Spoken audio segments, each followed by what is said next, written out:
So, back again with my second video. So here we have the Dow Jones Industrial, and wow, we have rallied, going from an extreme oversold condition. We have now gotten to an extreme overbought situation. However, extreme oversold is often bullish, while extreme overbought often is also bullish. So we have to see about that. You know, I think we closed above the 200-day moving average on Friday. So how to interpret this? Well, if we go back in time at the year 2000 bear market, the Dow Jones did not do that bad, mostly sideways, and only in the end here we capitulated a little bit, but that was really not that bad. So I'm not an expert on the components of the Dow Jones Industrial, but you know, there's probably a lot of quality companies there, and today probably a lot of companies are making good money, like energy. As long as we don't have a demand destruction and prices are high, energy is doing good. I guess financials are doing well with the rising rates, and as long as their loans are not failing, they should be doing good money, and others too. But you know, if we switch to the Nasdaq, we have broken below the 200-week average, and going back to the year 2000, you know, are we perhaps comparable somewhere around here somewhere? We are maybe just halfway into the bear market.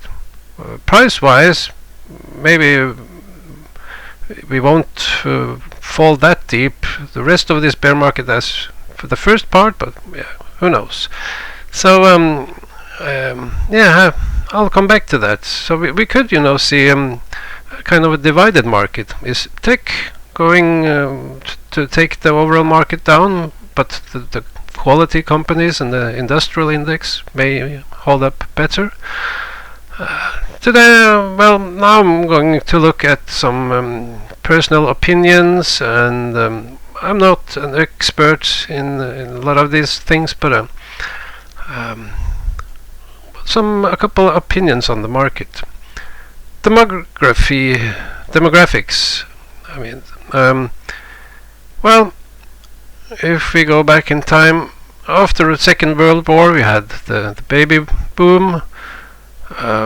Population growth, better health, people were living longer, and then we had another population boom after the 70s. But you know, this population boom is getting less and less visible. The fertility rate are going down, and if we look at the population pyramids, you know, it's going back 50 years or something. We had a real population pyramid, lots of youngsters and few elderly.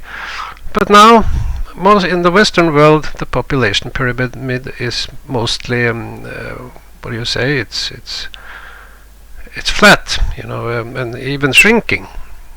So population is not helping us forward. Technology, well, I'm not an expert here either, but obviously we have a lot of technology gains here, and we have internet and electronics and then handheld devices and so on.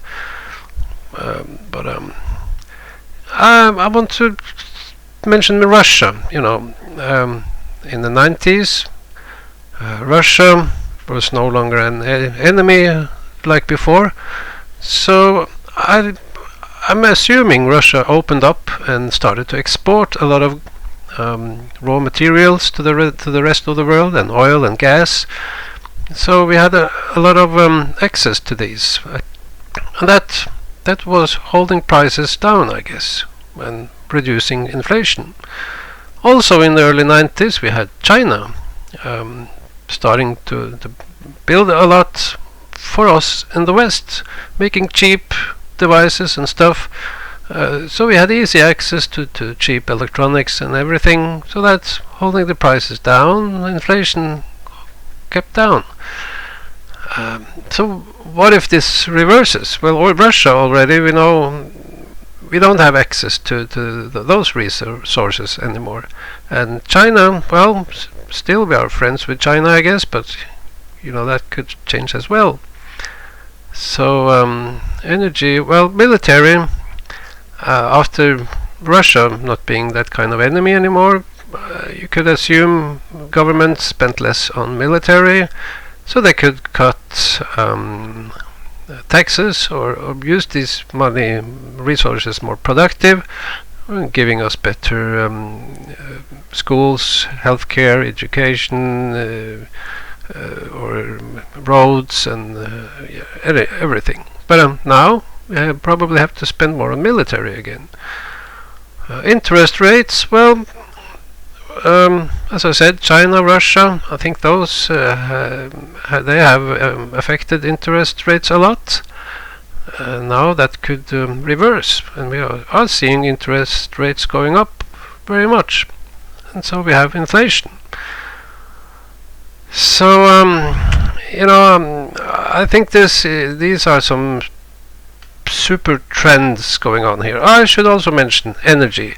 We had easy access to oil and gas and cheap energy, and now we have realized we have global warming, and we have to change these energy sources, and that will require a lot of investments. That is not, we have to make solar panels and wind turbines.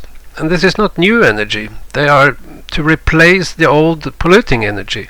So we have to use a lot of capital and resources on replacing energy, not making us new energy. So that is probably not that productive. I'm not not such an optimist because of this. And also I quickly put up a personal budget here in US dollars for next year.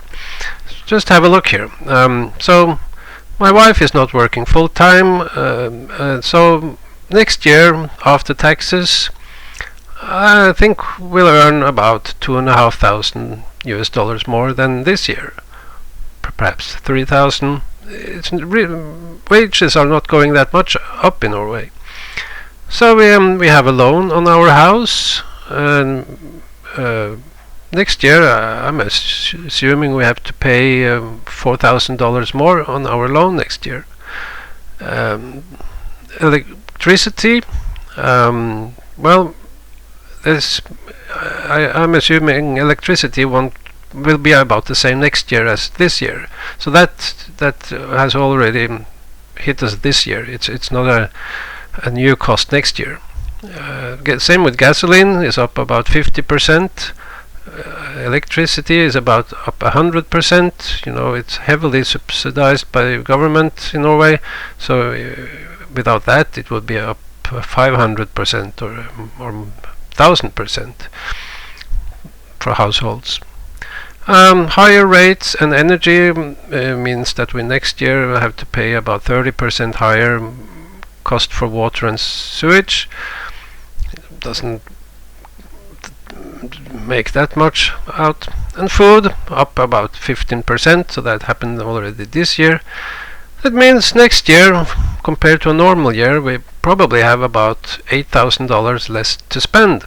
Now so we have to cut that down on spending.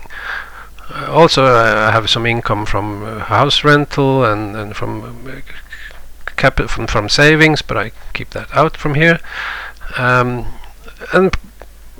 But we also have been saving money, so I can say half of this is saving. So next year, zero saving, and we have to cut down perhaps $4,000 in spending.